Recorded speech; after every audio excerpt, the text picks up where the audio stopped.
Ce dimanche matin-là, il n'était pas encore 7 heures. La température avoisinait les 4 ou 5 degrés que ce franc soleil du sud arrivait à peine à faire remonter. Tom, emmitouflé dans son anorak épais, poussa la porte de la brasserie. Il se trouvait dans un sas avec des rideaux rouges. Il fit une pause, se frotta les mains et souffla dessus. Il glissa sa main droite dans la poche intérieure de son blouson et en sortit un petit pistolet, genre Glock. Le regarda un instant et le replaça dans sa poche. Il poussa les rideaux rouges et entra. Son regard balaya la vaste salle vide de clients, décorée avec des tapisseries au mur et des fauteuils rouges. Une barmaid s'affairait derrière son zinc. Seul un client, un homme, était au bar, un verre devant lui. Tom s'avança doucement et l'homme se retourna vers lui. Le reconnaissant, il descendit de sa chaise haute et lui tendit la main. Bonjour Tom, je suis le... Je sais qui tu es, Franck. Tom s'arrêta à bonne distance en le fixant droit dans les yeux en silence et en gardant les mains dans ses poches. Au bout de quelques secondes, l'homme, avec un rictus, baissa sa main. Viens, on va s'asseoir là-bas. Qu'est-ce que je vous sers? Un whisky, s'il vous plaît. Ok, je vous apporte ça.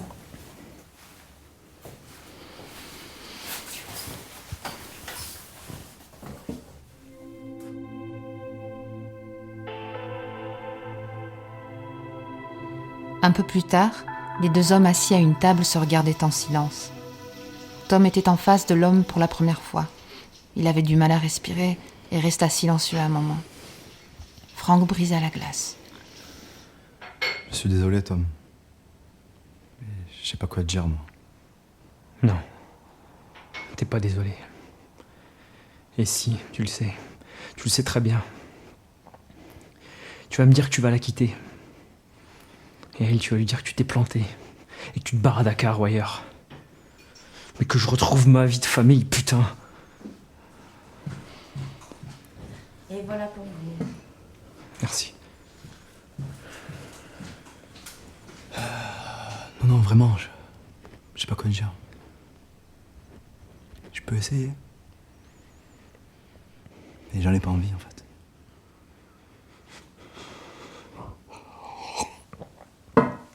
Putain. Tom essayait de calmer ses nerfs face à Franck qui le regardait impassible. Comme s'il voulait briser le silence, Tom chercha frénétiquement une cigarette dans sa poche.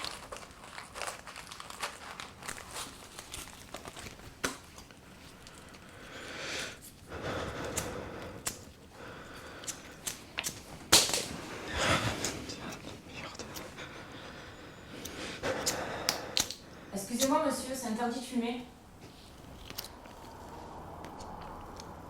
Plus il devenait nerveux, plus il perdait ses moyens.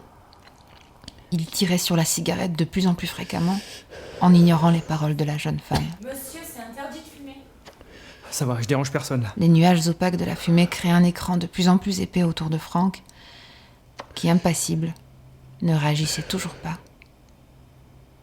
Même si cela bouillait en lui comme ce matin-là, il ne le montrait jamais. Écoutez, soit vous écrasez votre cigarette, soit vous partez de mon bar.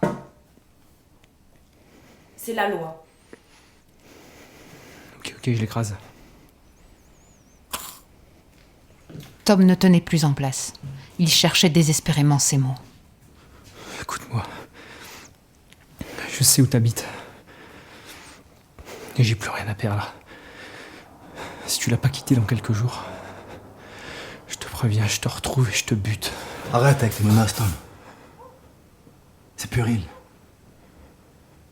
toute façon, même si je la quitte, elle reviendra pas. Elle t'aime plus. Elle te trouve insipide, nulle. Jamais de fric. On galère de tout le temps. Bref. Pour elle, t'es un loser. Dès le premier coup, Franck immobilisa Tom, qui, submergé par les émotions, tremblait. Calme-toi, Tom. Il semblait perdre ses moyens. Je veux pas de ça. Et toi non plus. Je vais te lâcher. Et après, tu vas te tirer, ok? J'ai pas entendu. Lâche-moi, putain.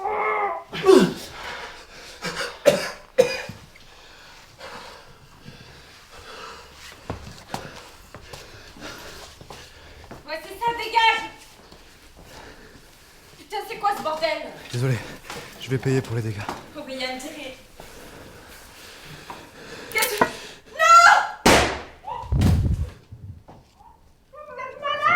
Tom, le regard fixé sur le corps inerte de Franck, n'entendait plus la barmaid hurler.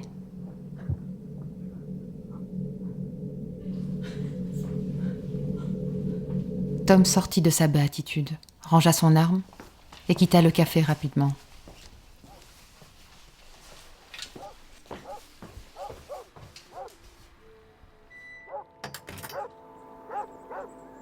Ce dimanche matin-là, j'avais perdu à la fois mon nouvel amoureux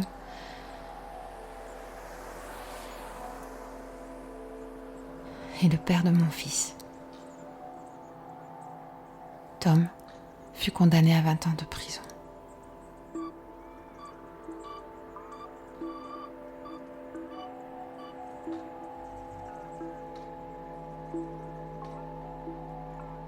Vous venez d'écouter Plus rien à perdre, une fiction audio écrite et réalisée par Eddy Creuset. Avec dans les rôles de Tom, Adrien Malvoisin, de Franck, Kevin Échancier, dans la barmaid, Cécilia Faro et la narratrice, Evounia. Chef opératrice son, Lise Bouchereau, assistant son et perchman, Martin Pro, montage et sound designer, Carla Cuérez. Production Actes Film.